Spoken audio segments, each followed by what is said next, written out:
Be not proud, though some have called thee mighty and dread. Ecclesiastes 3 verse 2 reads, a time to give birth and a time to die. Death is a part of our lives that we just can't get used to. Losing loved ones is a painful experience and always leaves us reeling with shock and unbearable pain. Welcome to Conversations with Z. My name is Zamagajeni and I'm very happy to be back with you again. Today we will be talking about moving on after the loss of loved ones. I'm the biggest crybaby, so I come prepared. And joining me today is Lindiwe Mabaso, who lost her mom in 2020 and also lost her dad in 2022. Hi Lindiwe. Hi. How are you today? I'm good, thanks. How are you? Good. I'm good. I'm always good.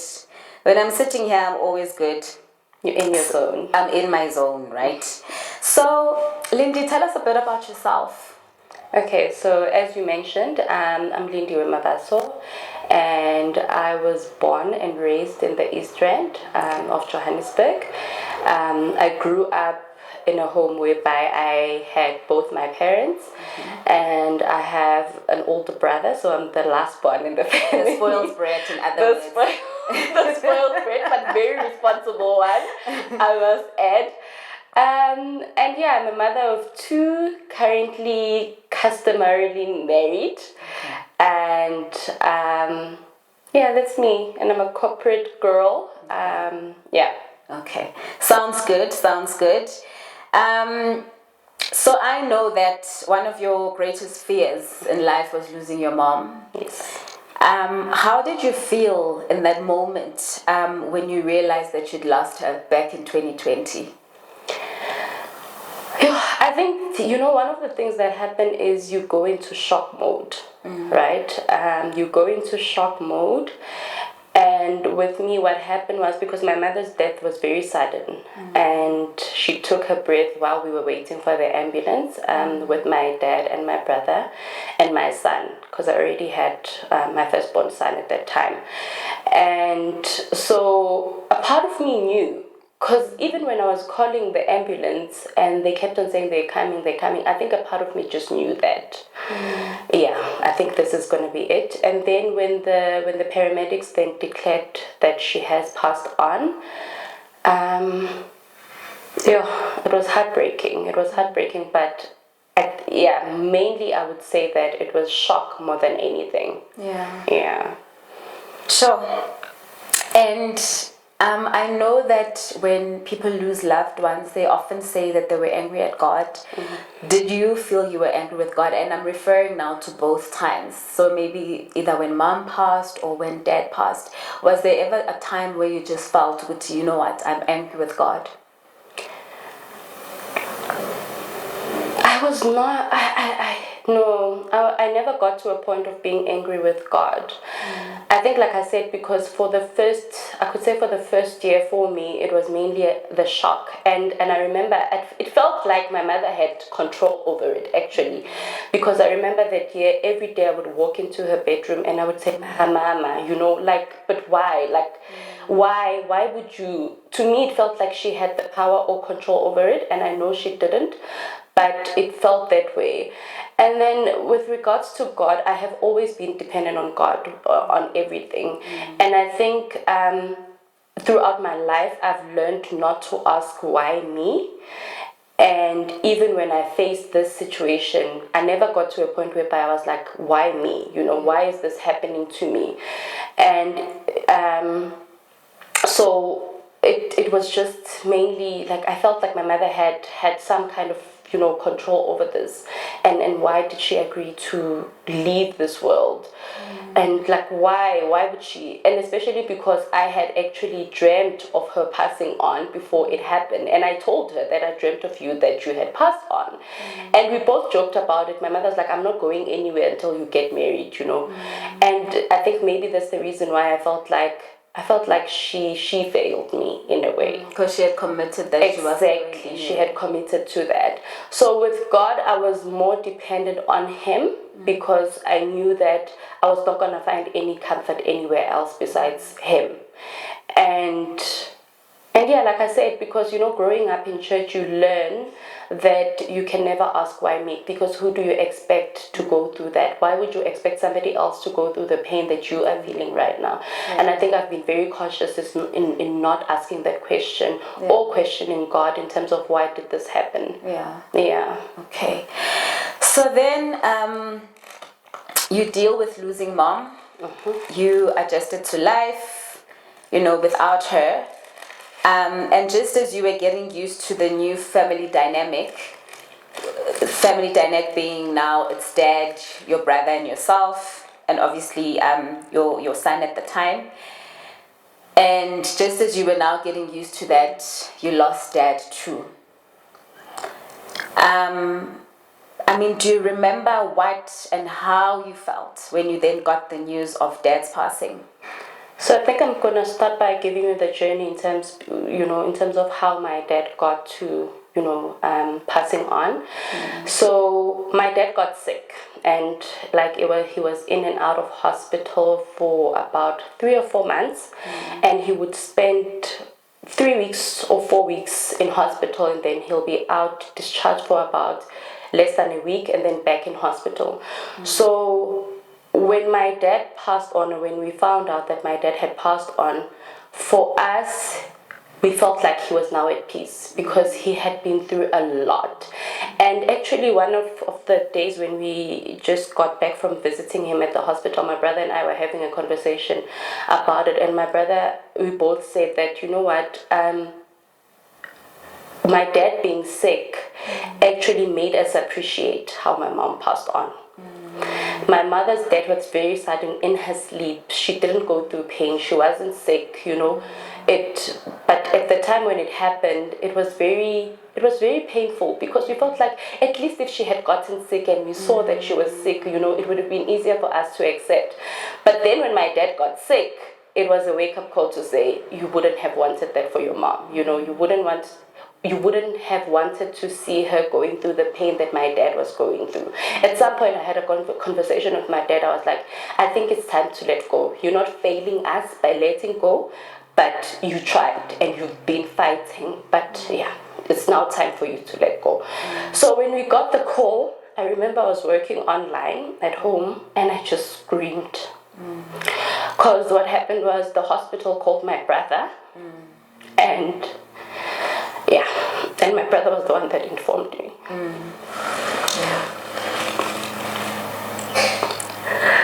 I screamed. But yeah, with my dad, I always say that I mourned him while he was still alive. Because at some point, I got a call from the doctor, and the doctor said, be prepared. There's nothing we can do anymore. His liver is not going to revive itself anymore. Like it's messed up. So yeah, be prepared. And it was 3 or 4 weeks before he actually passed away when the doctor said that. And I had actually made peace with, because I could see, I could see, and I had researched as well on the condition that he had. So I knew that it was at its final stage and there's nothing that could be done. Yeah. So there you found yourself then as an orphan at the age of, was it 30, 31 at the time? 31, yeah. An orphan at the age of 31. What did that mean for you? It was another shock.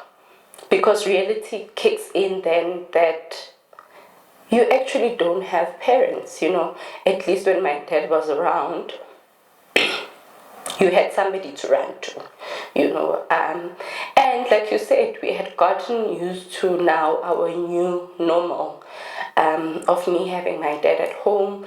And, my son and I were actually joking about it the other day when we went to my parents' house. My son was like, Kulu would have walked into the kitchen now and he would be telling you, the gossip of the neighborhood and stuff. So, yeah, and actually how I realized, because it had not kicked in at the time. Another friend of mine joked and said, you are aware that you now don't have parents, you're now an orphan. And she joked and we laughed about it, but then after she left I was like, she's right. And it hadn't registered in my mind yet. Yeah. So, I mean, how does it feel for you to know that, I mean, you're still in your 30s, your early 30s. How does it feel to know that at such a young age, you've already experienced your greatest fear?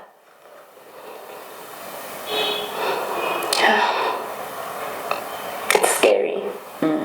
Because now I'm even afraid to voice out what my now biggest fears Current are. fear is, yeah. Because then you feel like I've said it and I put it out to the universe and it happened. So now instead of me saying my biggest fear is this, I now pray about it. I talk to God about it and say, can this not happen? You know, can this not happen now? You know, can I not die now? Because I want my kids to be older, at least our age, you know, when I leave this world. Yeah. And, I mean, how did you deal with the loss of both mom and dad?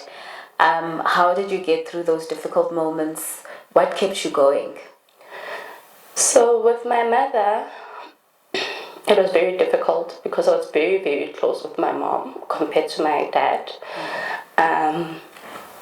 So with my mom, firstly, I had to go to therapy. And actually my then boss was the one that really forced me. She was like, you have to go to therapy or else you'll find yourself, you know, getting into depression. And it's very difficult to get out of depression once you get into that point. So I did therapy. And after therapy, I think I did therapy for like 3 or 4 sessions. And then after therapy, then one of the things that I used to do a lot was I would go to the graveside. And, you know, I'm a Christian. Before losing my parents, I never thought that I'll find myself visiting graves, you know. But with my mother, I did. And I was literally there maybe twice, sometimes even 3 times a week, you know. Whenever I felt like I missed her, I would just drive and go to the graveside and get there and just cry and talk sometimes. I would tell her how much I missed her. But most of the times it was me crying. And I remember the first time I went to the graveside, it was, it confirmed that this is, like, she's really gone. You know, like I said, you stay in a state of shock for some time and you can't believe it. You think like you'll wake up from this dream. So yeah, and the grave really helped me with my mom. And I realized that I was healing the lesser I started going there. Like now, the last time I went to the graveside was when, I think in Jan, you know. And then with my dad, the most part that I had to heal from is what we got to go through when he was sick. So that was the most painful part. Losing him for us, I wouldn't say relief, but losing him for us, like I said, because he was in so much pain, it's okay. You know, you fought, it's okay. But I had to heal from the pain of seeing him when he was sick.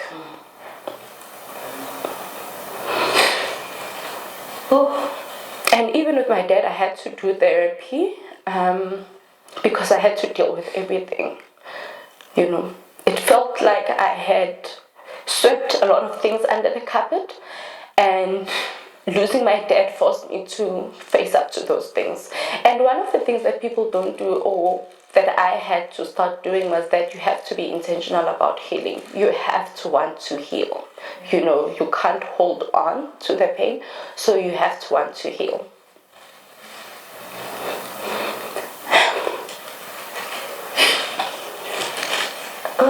Yeah.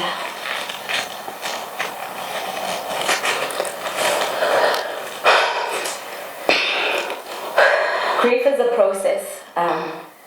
It takes time. Yeah. And there are stages to it. We all know the 5 stages of grief. Would you say that you're on the same stage now for both parents, or are you at different phases in terms of your healing? I am at different phases.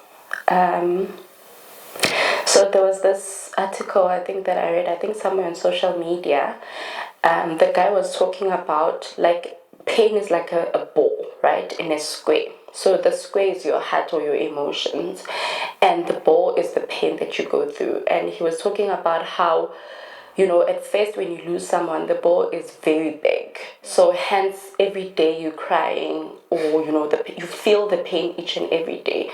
But then as the years go on, the ball decreases, but the ball moves around. So hence some days you'll find that you wake up and I really miss my mom and I'm crying. Other days I wake up, I miss my dad and I'm laughing about it, or I miss my mom and I'm laughing, you know, at the memories that we shared together.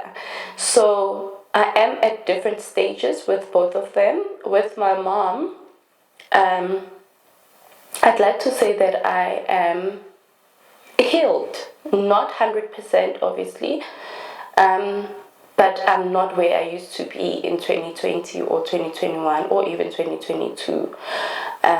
Could we then say you're at acceptance for mom? I have accepted.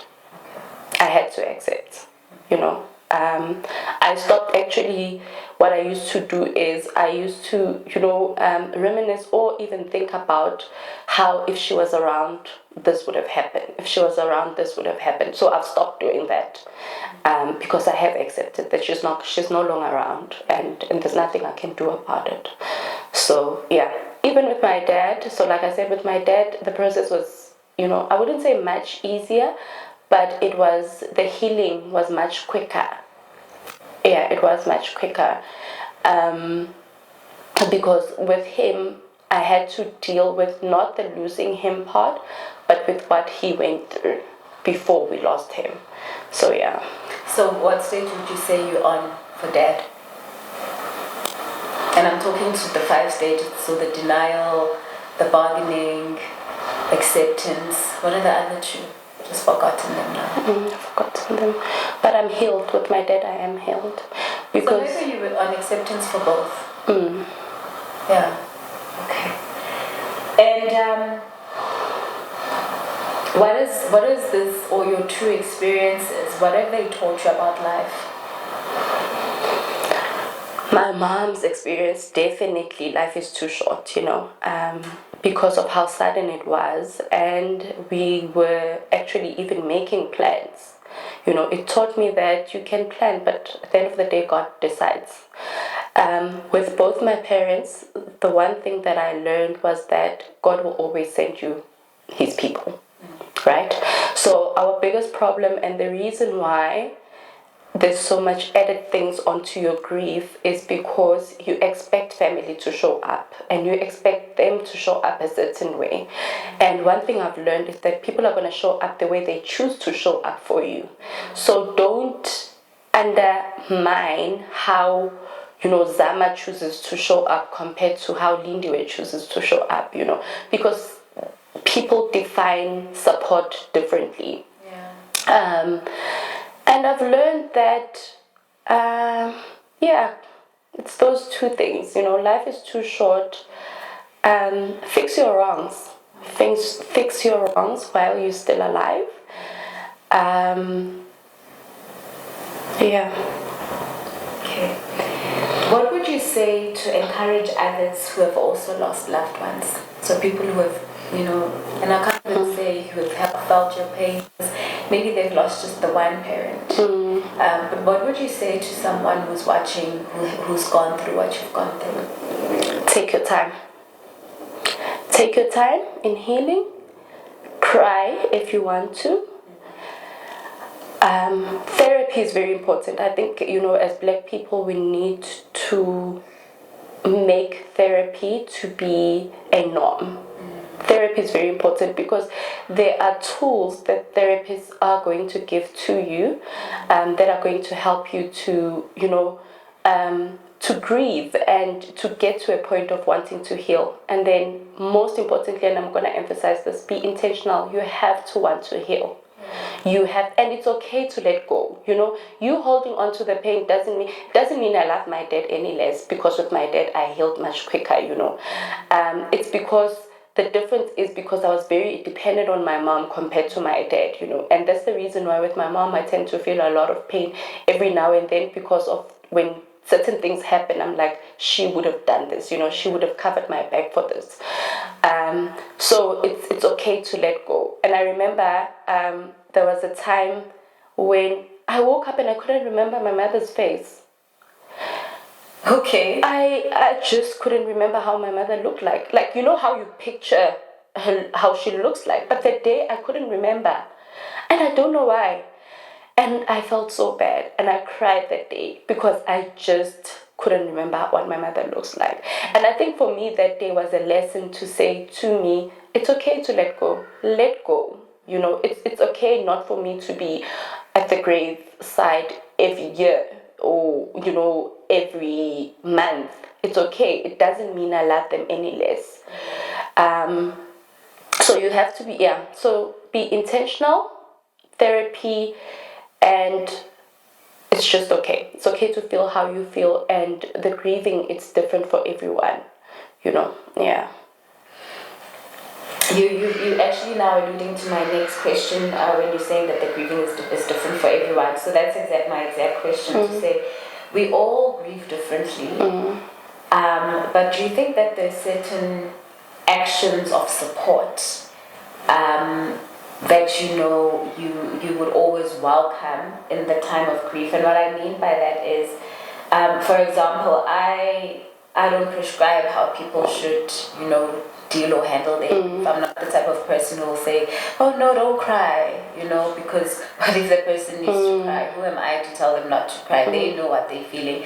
So I believe in people need to do whatever they feel they need to do that will make them better, that will make them accept, that will make them heal, right?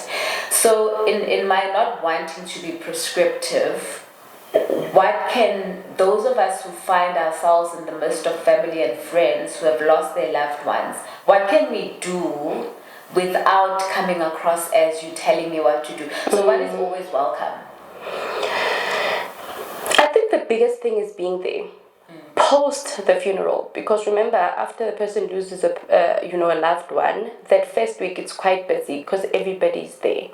But then the loneliness comes afterwards. So being there, it's not you coming in and saying to me, you know, asking me all the time, how are you doing, how are you feeling, are you missing your mom today, or are you missing your dad? No. Sometimes it's just you being there, you know. Come in and tell me crazy things that are happening in your life, just to get my mind away from what I'm currently going through. Being available and constantly reminding the person that I am there for you. Because what happens is when you lose someone, we tend to feel like there's no one there for us. And especially when you lose a parent. Because like I said, you know, most family members don't show up the way you expected them to show up. So then there's that element of you are on your own, right? And I would say the best way for you to support a person is just being there. And on days if they want to talk about it, then listen to them, allow them to talk about it. On days when they just want to cry, let them, you know, because sometimes you feel like you closed up. That's how the pain feels. And sometimes you just want to scream and cry and not have people telling you constantly, no, don't cry, or, you know, it's going to be okay. At that point, I feel like it's not going to be okay, but I don't want to hear that it's going to be okay. I just need to feel somebody's, I want to feel loved, and I want to feel supported. Yeah. Okay. And, again, I think it's touching on what we've just spoken about now, Uti. How do you think families and friends should support loved ones who are faced with bereavement? So they tend to dictate, what the grief process should be like. And I'm sorry if I'm going to make you repeat yourself, but what should we do as family and friends? From a family perspective, not dictate. Like, involve me in the decisions, because at the end of the day, especially with the parents, I am the one that spent the most time with your brother or with your sister. I know, like with my mom used to talk about how she wants to be buried, She wasn't afraid of talking about her death. So I knew exactly what I had to do, and the thing is my dad was not in the right state of mind after my mom passed on. So I always say that I buried my mother because I literally had to make sure that all the things are organized and done. So, and be there. Can the family members be there from day one? Can the family members be there? Whether you're there by a phone call, it won't hurt you. Check up on us every day. Find out how are things going. How's the planning going? Are you guys okay? What do you need? Or, all those things. And can we go back to how it was back then in the days? I remember when my dad buried his parents, how he had his aunts there. I knew my grandparents' house would be filled with family members, and I didn't experience that. So you can just imagine, and hence I always say, don't have expectations. Because of that, I had an expectation that if this happens, then I'll feel the warmth and the love of family members. But it doesn't happen, So I would advise family members to be there. Phone call. You don't have to be there financially, but be there emotionally. Be the support system, Protect, your sisters or your brother's kids, because that's all they need. They've lost the person that they knew from birth.